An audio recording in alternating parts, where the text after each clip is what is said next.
ہمیں جہاں بھوک اور پیاس کے روزے کا حکم ہے اور اپنے آپ کو بھوک اور پیاس یعنی کھانے سے روکنے کا جو حکم ہے، اسی طرح ہمیں اپنے اعضاء کو روکنے کا بھی حکم ہے، جس میں سے سب سے پہلی تو چیز آنکھ ہے جس کا ہم نے ذکر کیا۔ اسی طرح مثال کے طور پر زبان ہے۔ اب زبان سے انسان کیا کیا گناہ کرتا ہے، بلکہ نبی علیہ السلام نے فرمایا، ایک صحابی نے پوچھا کہ کیا زبان سے بھی، یعنی اس چیز کے ذریعے بھی کیا لوگ جہنم میں جائیں گے؟ فرمایا کہ اکثر لوگ جو جہنم میں اوندھے منہ گرائے جاتے ہیں، یہ زبان کی تیزی نہیں ہے تو اور کیا ہے۔ ابو بکر رضی اللہ تعالیٰ عنہ اس زبان کو پکڑ کے کہا کرتے تھے، اس نے مجھے برباد کیا، اس نے مجھے ایسے ایسے مقام پر لا کھڑا کر دیا، یعنی اس نے مجھے ہلاکت کے دروازوں پہ لے آئے۔ ابو بکر صدیق رضی اللہ تعالیٰ۔ اس لیے نبی علیہ السلام نے فرمایا کہ جو شخص جو روزے دار ہے وہ فحش کلامی، چیخنا چلانا وہ نہیں چھوڑتا، اور وہ شخص قول زور یعنی جھوٹی بات اور اس پر عمل کرنا اور جہالت برتنے سے نہیں چھوڑتا، تو پھر اللہ تعالیٰ کو کوئی حاجت نہیں ہے کہ وہ بھوکا پیاسا رہے۔ یعنی اصل تو روزے میں انسان کو تقوی حاصل کرنا تھا نا، بھوک اور پیاس تو مقصد نہیں تھی۔ مقصد تو اس بھوک اور پیاس کے ذریعے تقوی تھا۔ اب اس بھوک اور پیاس نے اس کو اپنی زبان پر کنٹرول کرنا نہیں سکھایا، اس کو گالی دینے سے باز رہنا نہیں سکھایا، اس کو جھوٹ سے نہیں روک سکا، یعنی یہ بھوک اور پیاس کو جھوٹ سے نہیں روک سکی، تو پھر کیا حاجت ہے کہ وہ بھوکا اور پیاسا رہے؟ اسے کچھ حاصل نہیں ہو رہا۔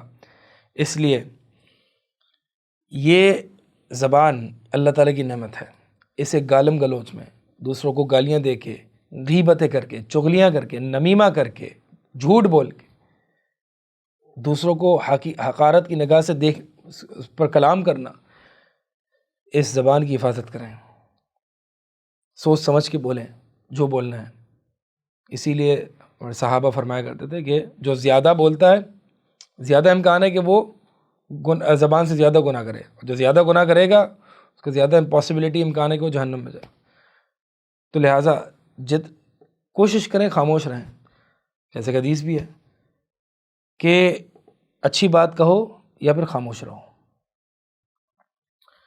تو رمضان میں جو ہے نا، روزے میں خاص طور پر اس کی ٹریننگ ہونی چاہیے۔ یعنی اگر روزہ مجھے کم از کم اپنی زبان کو کنٹرول کرنا نہیں سکھا سکا تو پھر اور کیا سکھائے گا، اور پھر میں نے کیا اچیو کیا اس رمضان میں؟ لہٰذا اللہ تعالیٰ سے دعا کیجیے اور اپنی زبان کو کنٹرول کیجیے۔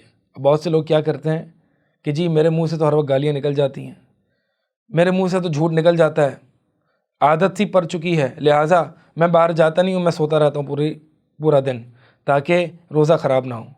یہ غلط سوچ ہے۔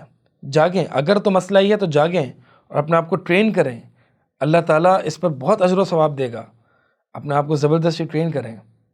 بہت سے لوگ ہیں جنہوں نے رمضان کے مہینے میں منہ سے گالیاں دینا چھوڑی ہیں، جن کی ہر بات میں گالیاں ہوتی تھیں، رمضان کے مہینے کی وجہ سے اللہ تعالیٰ نے وہ توفیق دی ہے، اللہ سے مدد مانگی، انہوں نے دعائیں کی، صبر کیا، ٹرین کیا اپنے آپ کو، اور کافی لوگ ہیں جنہوں نے گالیاں چھوڑ دیں، جھوٹ بولنا چھوڑ دیا۔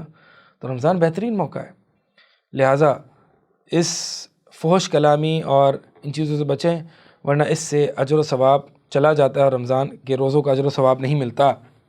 اسی طرح کان اور جتنی بھی نعمتیں ہیں، ہاتھ، پاؤں، ان تمام یعنی ان جسمانی اعضاء کا روزہ رکھیں، ان جسمانی اعضاء کا روزہ رکھیں۔ ویسے تو ابن رجب رحمہ اللہ فرماتے ہیں کہ ایک تو روزہ یہ ہے کہ کھانے پینے اور برائیوں سے اور گناہوں سے اپنے آپ کو روکنا، اور ایک جو کہ نیکسٹ لیول کا روزہ ہے وہ غیر اللہ سے اپنے آپ کو روک لینا، یعنی غیر اللہ یعنی مخلوق سے ایکسپیکٹیشنز کو کٹ آف کر دینا، اصل تعلق اپنے رب سے قائم کرنا۔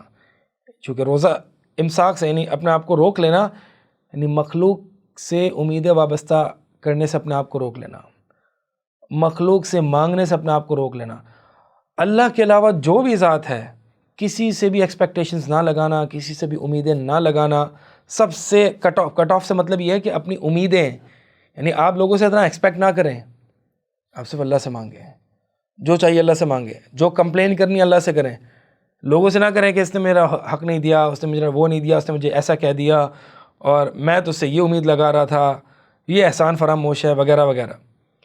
نہیں، ان تمام چیزوں سے یعنی یہ غیر اللہ ما سوا اللہ، اللہ کے سوا جو کچھ ہے اس سے اپنے آپ کو کٹ آف، کہ آپ کی نگاہ، آپ کا فوکس صرف اللہ پر ہو. اور یہ بات جان لیں کہ ان پوری مخلوق، تمام کے تمام مخلوق کی پیشانی اللہ کے ہاتھ میں ہے. اگر پوری مخلوق مل کے بھی آپ کے ساتھ برائی کا ارادہ کرے جو اللہ تعالیٰ نے اپنی تقدیر میں نہیں لکھا ہوا، اللہ تعالیٰ نے خیر کا ارادہ کیا اپنے بندے کے ساتھ، تو پوری مخلوق مل کے بھی اس کو، آپ کو برائی نہیں پہنچا سکتی.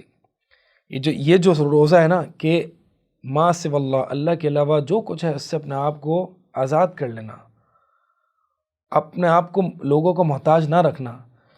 اس کی ایک مثال میں ابراہیم علیہ السلام کی زندگی سے دوں گا.